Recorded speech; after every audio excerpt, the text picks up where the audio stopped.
जय भीम, नमो बुद्धाय, नमस्कार, आदाब, सत श्री अकाल।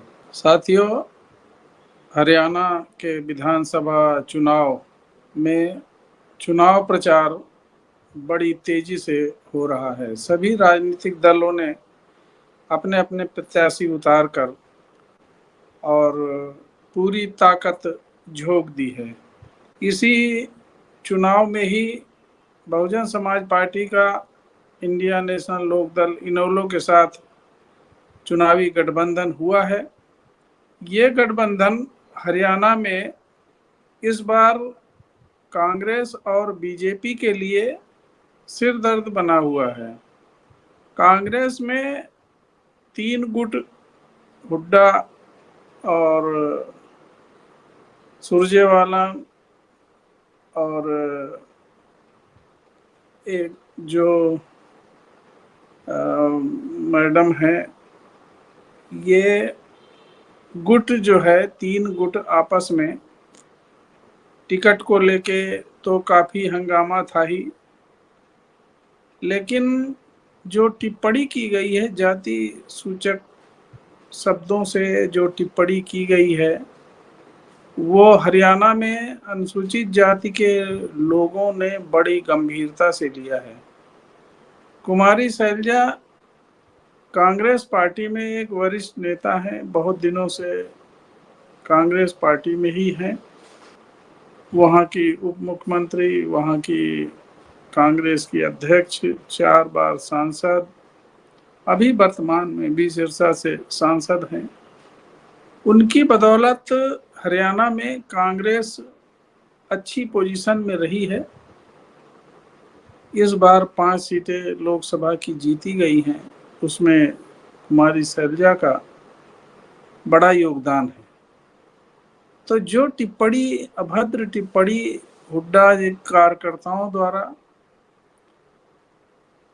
और ये गंभीर मुद्दा इस वजह से भी बन गया कि ना तो कांग्रेस के राष्ट्रीय अध्यक्ष राहुल गांधी जी या अन्य किसी बड़े नेता जैसे खड़गे जी या हुड्डा या तमाम इस तरह की किसी नेता ने उसको मरहम लगाने की कोशिश नहीं की, उसको सुलझाने की कोशिश नहीं की। और प्रदेश में इस मुद्दे को अनुसूचित जाति के लोगों ने काफी गंभीरता से लिया है। बहुजन समाज पार्टी के राष्ट्रीय कोऑर्डिनेटर श्री आकाश आनंद ने जिस प्रकार से कि अगर शैलजा जी बहुजन समाज पार्टी ज्वाइन कर लेती हैं तो उचित सम्मान उनको यहाँ मिलेगा। कांग्रेस और बीजेपी, ये सभी मनुवादी पार्टियों ने इनका चाल चरित्र अनुसूचित जाति, जनजाति, पिछड़े वर्गों के लिए उपेक्षित ही रहा है। कभी भी इन लोगों ने ऐसे अवसर प्रदान नहीं किए जिससे कोई महत्वपूर्ण पद प्रदेश या केंद्र में मिले। इनके दिमाग में सदैव जाति की बीमारी ग्रसित रही है। जाति की बीमारी का शिकार इनकी मानसिकता वही है। इसी मानसिकता के तहत इस तरह के अपशब्द प्रयोग किए जाते रहे हैं। तो प्रदेश की भोली भाली जनता अब कम से कम इस तरह के विवादों से सजग और सतर्क हो रही है। उनको समझ में आ रहा है कि ये सभी दल इन जातियों का, इन वर्गों का केवल वोट के लिए, केवल चुनाव जीतने के लिए इस्तेमाल तो कर सकते हैं, पद तो दे सकते हैं, लेकिन पावर नहीं दे सकते। तो अब लोगों को जो ये समझ में आ रहा है, दूसरा, बहुजन समाज पार्टी या इनेलो के जो प्रत्याशी खड़े हुए हैं वो उन क्षेत्रों में, अपने अपने क्षेत्रों में असरदार लोग हैं और वे बड़ी मजबूती से चुनाव लड़ रहे हैं। तो टिकट वितरण जातीय समीकरण के आधार पर सभी वर्गों के, सभी जातियों के लोगों को प्रतिनिधित्व देकर एक संतुलन बिठाने का प्रयास इनेलो गठबंधन में जो हुआ है, उससे इन सभी पार्टियों का, कांग्रेस, बीजेपी या आप, सबका समीकरण गड़बड़ाया हुआ है। तो इसी आधार पे अब यह चर्चा होने लगी है। और यही नहीं, जो चुनाव प्रचार चल रहा है, बहुजन समाज पार्टी के राष्ट्रीय कोऑर्डिनेटर आकाश आनंद ने जो धुआंधार प्रचार शुरू किया है, प्रदेश में रैलियां करके, नुक्कड़ सभाएं करके, चौपाल नाम दिया है और लोगों से जगह जगह मिल रहे हैं।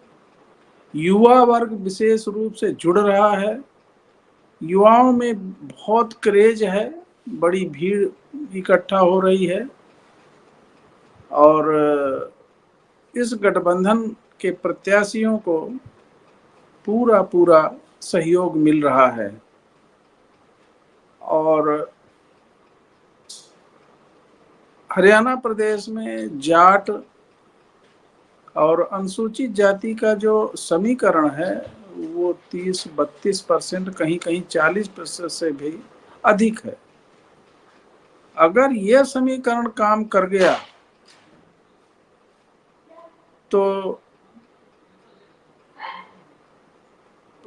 हरियाणा प्रदेश में अच्छा रिजल्ट गठबंधन के पक्ष में आ सकता है। और इस बार का चुनाव बसपा और इनेलो गठबंधन के लिए बहुत ही मजेदार, असरदार दिख रहा है और एक अच्छा रिजल्ट आने की उम्मीद लग रही है। चौंकाने वाले रिजल्ट आ सकते हैं। यदि इस गठबंधन की 20 से अधिक सीटें आ जाती हैं तो ये बात निश्चित है कि किसी भी पार्टी की सरकार नहीं बनेगी। सरकार बनाने में इनेलो और बसपा गठबंधन का महत्वपूर्ण योगदान रहेगा। ये चुनाव हरियाणा प्रदेश का इस बार का बड़ा महत्वपूर्ण है। वैसे भी इंडियन नेशनल लोकदल की पकड़, उनके कार्यकर्ता पूरे हरियाणा प्रदेश में हैं।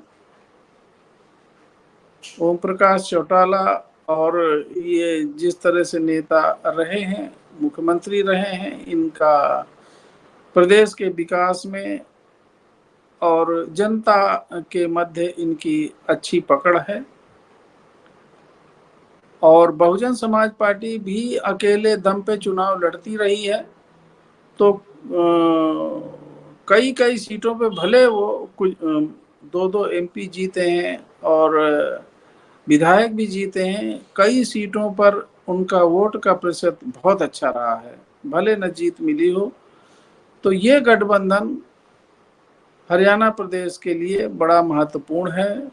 उलटफेर नतीजे आ सकते हैं और इस गठबंधन के पक्ष में एक लहर बनती दिख रही है जो बीजेपी और कांग्रेस के लिए मुसीबत बनी हुई है। बीजेपी और कांग्रेस के आपसी कलह ने और भी समीकरण बिगाड़ दिया है इन दोनों पार्टियों का।